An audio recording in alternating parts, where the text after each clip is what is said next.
Океј, дечки, да, интересна работа е како човек може да ја смени состојбата во која што е. И може многу брзо да ја смени состојбата во која што е. Може би има проблеми со било што. Со околината, со со него сам, со работата, со што и да има проблем човекот, дефинитивно има решение. Но, ќе објаснам нешто. Софи, поздрав Софи. Океј, гледайте. Во цитатот филозофот Хабард вели проблеми. Човекот или било која жива форма во овој универзум изгледа дека ги сака проблемите. Еден проблем е поважен од слободата. Проблемите го одржуваат интересот.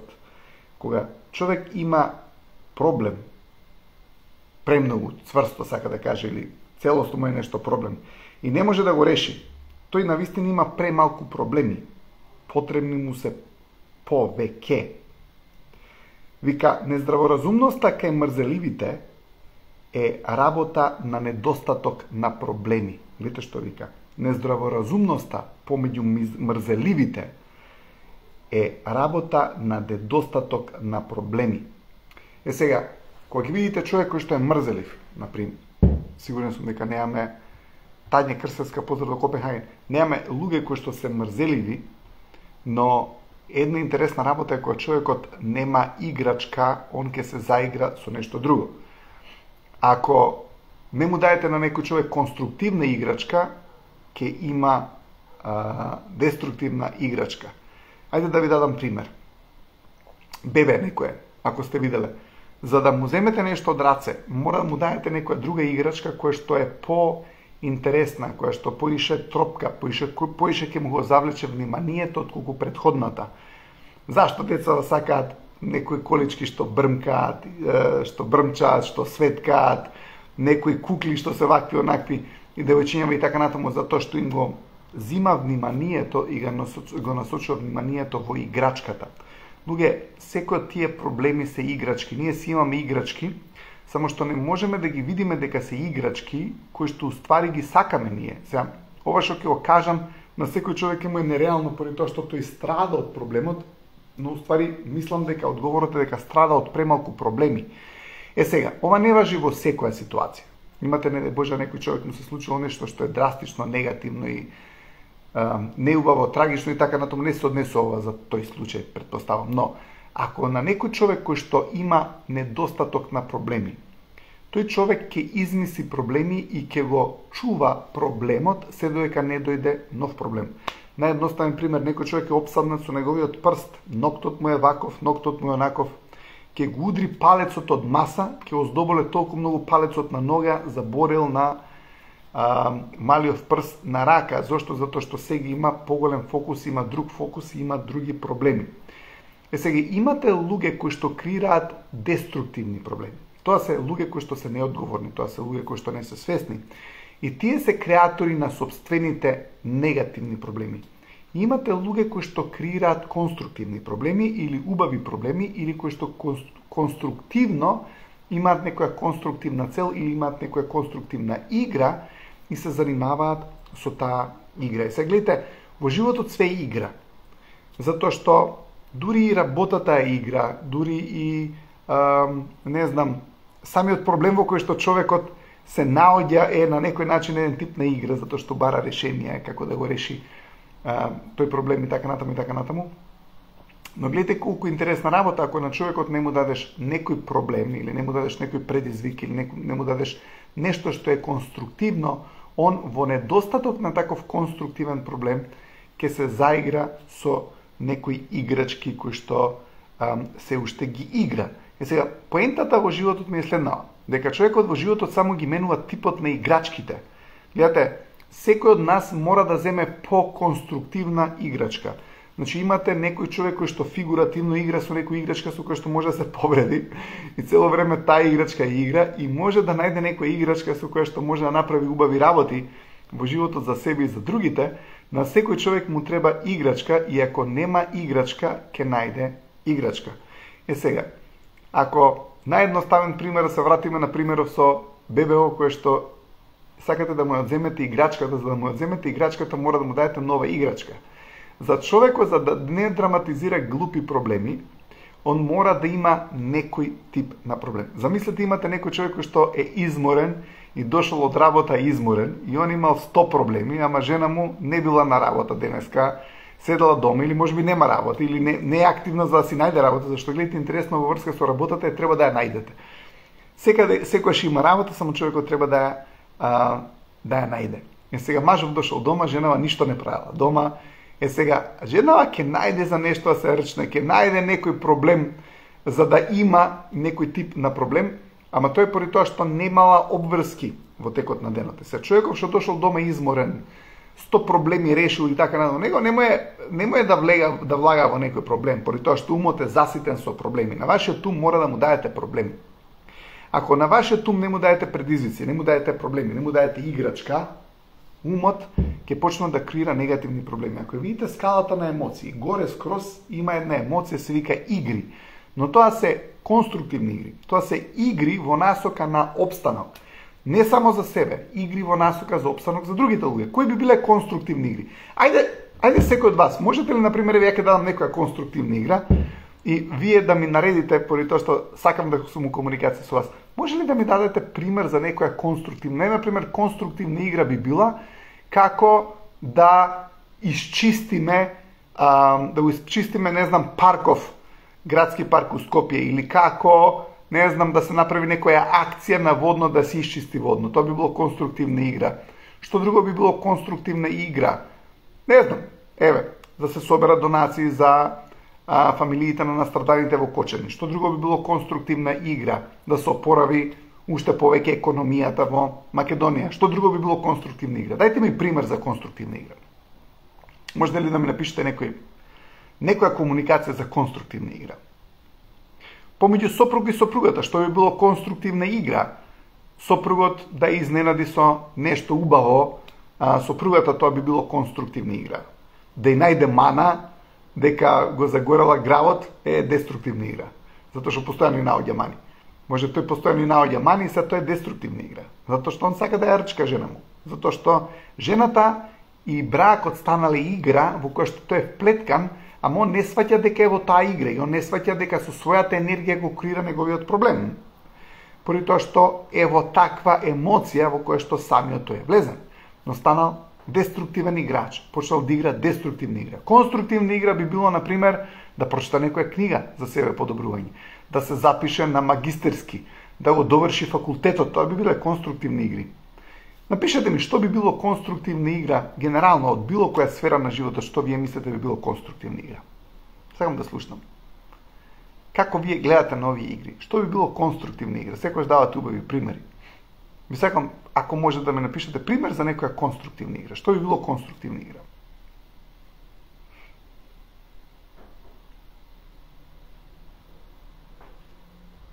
При тоа што човекот сака игри, која игра според вас би била конструктивна?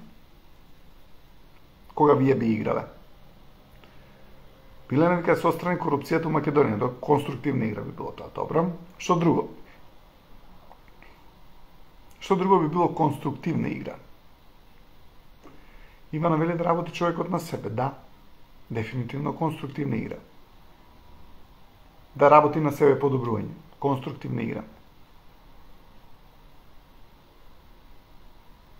Што друго би ми кажале како пример за конструктивна игра? Што е тоа што би било конструктивна игра? Гледате ги конструктивните цели. Поради тоа што гледате, ако човекот стави конструктивна цел, он ќе има препреки за да дојде до нештото. Така да, што би било конструктивна цел? Што би можело да биде конструктивна цел?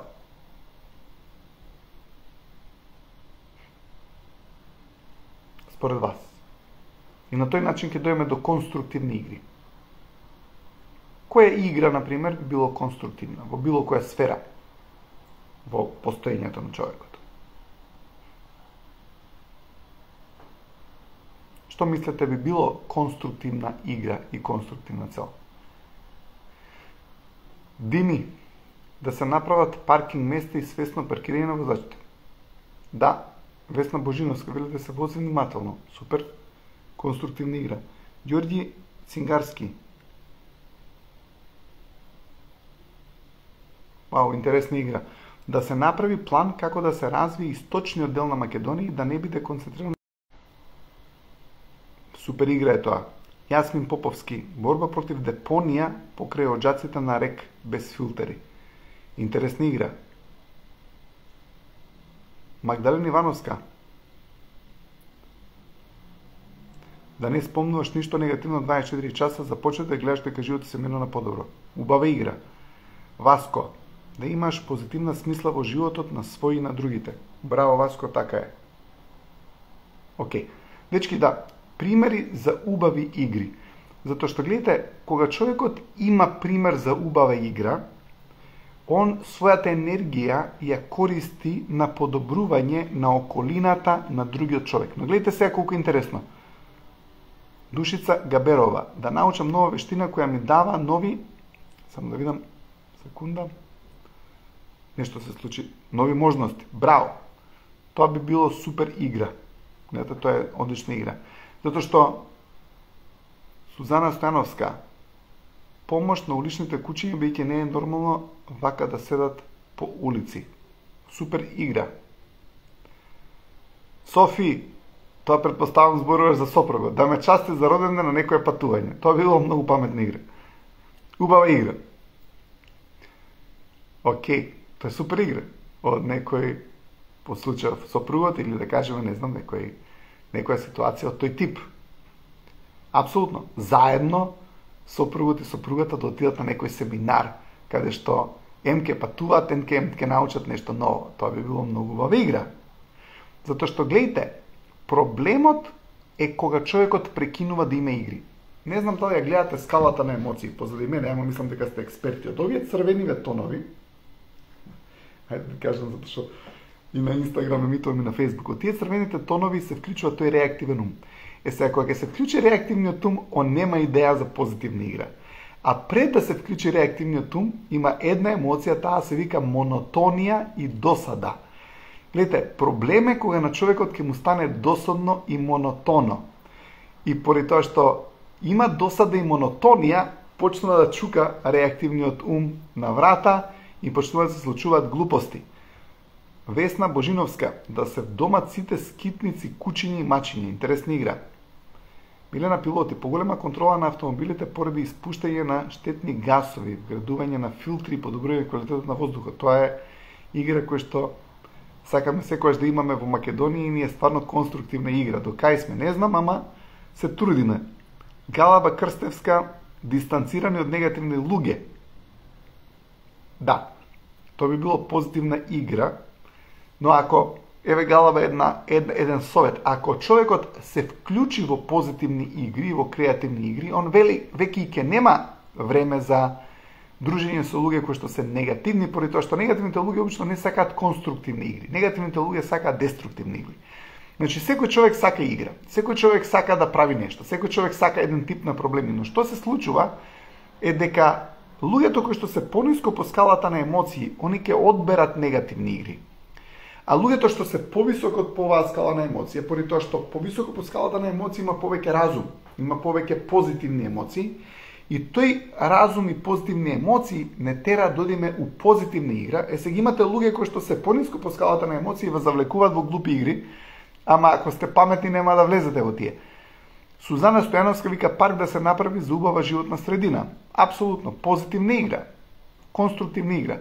Затоа што гледате луѓе, ако дадеме акцент на паметна игра, ако дадеме акцент на позитивна игра, само по себе немаме време за глупи игри, затоа што во денот имате даден број на сати во кои што оперирате, функционирате. Така, работа си имате веќе конструктивна игра, се надевам, иако и на работа не мора секој човек да има конструктивна игра. Што би било деструктивна игра на работа? Озборување. Што би било деструктивна игра на работа? Да не сработиш тоа што треба да го сработиш поради тоа што не те плаќаат доволно. Тоа е деструктивна игра. Ти сработи си работата, па може ќе те платат поише. Никола Вујасич. Позитивен поглед на секоја препрека со верба дека ќе ја поминеш без сомнеш. Конструктивна игра. Да. Океј. Дефинитивно. Кога човекот има цели, дефинитивно конструктивни, креативни цели, он ќе најде решение и станува по-позитивен. Гледате, кога имате негативна игра со оној со кој што не треба да имате игри. Гледате, имате игри со луѓе со кои што не треба да имате игри. Тука е проблемот. Кои се луѓе со кои што не треба да имате игри? Најблиските. Или не треба да имате негативни игри. Треба да имате позитивни игри со најблиските. Например, сопруг и сопруга. Може да имаат негативна игра. Они имаат игра меѓу себе. Зашто? Немаат цели. Немаат нешто на кое што ќе се обединат. Не играат веќе позитивна игра. Играат негативна игра поради тоа што им е досадно по дома. И кога човекот му е досадно и монотоно, наредно нешто што доаѓа деструктивна игра, каде што играш против твојот сојузник. Која е најглупа игра? Играш против сојузникот. Кога почнуваш да играш против сојузникот, свати дека си во деструктивна игра, дека си во глупава игра. Сега, како да не играме против сојузникот? Прво треба да речеме, окей, тој што треба да ни е сојузник, а не го гледаме како сојузник, треба прво да си го вратиме погледот кон него. Но знаете што? Ако човекот има игра во која што тој успева, еве некои од овие конструктивни игри кои што ги наведовме тука, тоа вообичаено бе игри за општеството кои што ги спомнавте, но можеме да имаме игри во бракот, можеме да имаме игри на работа. Така, како да ја донесеме компанијата до најголема финансиска стабилност, како да направиме угледот помеѓу клиентите да биде најдобар. Тоа исто така позитивна игра, да го направиме угледот со клиентите да биде најдобар. Добро, што тоа треба значи да направиме? Не знам, да направат обука за вработените за комуникација, да направат обука на вработените како да бидат повисоко по скалата на емоции. Иначе можеби имате ваква идеја, работам тим билдинзи со многу компании, така да баш тоа е тоа што сакам да го направам, сакам да немаат игра вработените меѓусебна негативна во компанијата, затоа што ја прават компанијата неефективна. Се губи поентата на организацијата, се губи поентата на структурата, никој ништо не работи. Зашто? Затоа што луѓето имаат игри меѓу себе, се обвинуваат, се караат, ово е крив, оно е крив, и ништо не се случува. Зошто? Па поради тоа што играат погрешна игра. Во животот многу често имаме погрешни игри. Човекот има игра со сам себе, има негативни мисли, па ги уважува, па ги мисли, па ги леле, како ми помина вака негативна мисли. Зашто ми помина негатив? Па прави овертинкинг. Па зар тоа не е негативна игра со сам себе? Гледате, овертинкингот негативна игра. Му поминала негативна мисла, па ја уважува, па ќе си на некој начин збори сам со себе со тие негативни мисли, па си размислува, па последици се. Па тоа е негативна игра. Гледате, човекот може да си има игра со сам себе, може да има игра со сопругата, може да има он игра со не знам, колегата на работа, сопругата да има игра со него, меѓу себе у женскиот пол, зборување една со друга, другарки една против друга. Тоа се игри. Гледате, колку човек губи време на непотребни игри. Негативни игри зборам. Себе сомнеш, себе инвалидизација, себе понижување, немање на самодоверба и сигурност. Тоа е игра сам со себе и против себе. Игра со сопругата. Она е крива за ова, она е крива за она е катастрофа. Сопругата со мажот. До него е катастрофа, не знам, ова ми прави, она ми прави. Игри на работното место, како некој те саботира, друг те саботира, трет те саботира. Не викам дека не може да има негативни луѓе. Има. Гледате, негативните луѓе по дефолт играат негативни игри. Ами ако имате негативни луѓе околу вас, срам да ви е зашто сте дозволиле да ве повлечат во негативни игри. Ја ќе ви кажам. Едно е да не препознаете дека некој цело време ве рчка за негативна игра, друго е ти да му ја прифатиш таа негативна игра и да се однесуваш како него. Поради тоа што си поразличен од некој кој што те внел во негативна игра. Имате, замислете, сопруг и сопруга кои што играле супер игра, после тоа дошло да почнат еден од нив да има негативна игра. Сопругава или сопругот почнал да го цима надоле другиот и да имаат негативна игра. Сега негативната игра на почетокот била блага. Може би само не си обраќале внимание. Ке си прерачат еден на друг нешто. Тоа е благо негативна игра, глупа игра, ама негативна игра. Сега што се случува? Играва ескалира, почнува викање, драње, омаловажување на глас, децава слушаат, караници, комшиеве ги слушаат, бетар негативна игра, па почнување едниот селење од дома ќе иде кај она кај незините, он ќе излезе, па ќе се вратат, па ќе се караат, па сцени разноразни, закани за развод, бетер негативна игра, па ќе почнат да се разведуваат, епте негативна игра, па не знам, ќе се борат за децата, кој да ги земе со судови, обвинувања, интриги, лаги, едно, друго, трето, дибидус негативна игра, и на крај она ќе му ги земе децата или он ќе ги земе децата, победил. Абе, луѓе, никој не победил у таква игра. Он или она изгубила зашто станала лик кој што и она не се сака, тој дефинитивно изгубил у животот, иако не требало она да прави он да изгуби или он да прави она да изгуби. И се шо прават луѓево, победиле во негативна игра, ама секој човек што ќе победи во таква негативна игра е малку будалец за тоа што воопшто влегол во таа негативна игра да игра. Луѓе, во некои игри победувате само ако не ги играте. Не влагајте во игри кои што се глупи, не влагајте во игри кои што се деструктивни, не влагајте во игри кои што ќе ве сменат како личност и како човек. Што вика еден човек, кога ќе влезеш во џунглата, комарец ке те касне. Е сега, комарец ке те касне ако влезеш во џунгла, ама ти ако знаеш кај е џунглата и кај е оазава, ти треба да знаеш да ја заобиколиш џунглата и да не влагаш во играта каде што некој човек многу пониско со емоциите сака да те наведе да влезеш. Така да немој да дозволиш да бидеш цимнат надоле во игри кои што не се доследни за тебе. Затоа што паметниот човек знае дека некои игри не се за него. И нема време да има глупи игри, поради тоа што е зафатен со креативни и конструктивни игри. Поентата што ми е на овој лайф, луѓе, бидете толку многу зафатени со креативни и конструктивни игри, да немате време да идете да играте глупи игри. Поради тоа што колку повеќе конструктивни проекти и работи имате, толку помалку имате време да се занимавате со глупости, со кои што рекол, кои што те навредил, како ти кажал, што ти кажал така натаму, за тоа што станува збор за глупи игри. Животов е толку убав, што не треба да имаме време за глупи игри, поради тоа што имаме многу игри кои што чекаат на нас и нашата креативна енергија за да ги играме токму нив. Ако сакате да немате проблеми кои што се глупави, почнете да имате игри кои што се креативни, конструктивни за добробит на многу луѓе околу вас. Колку повеќе имате конструктивни, креативни игри, толку помалку време имате за деструктивни проблеми и негативни игри. Се гледаме у среда. Поздрав, се најдобро.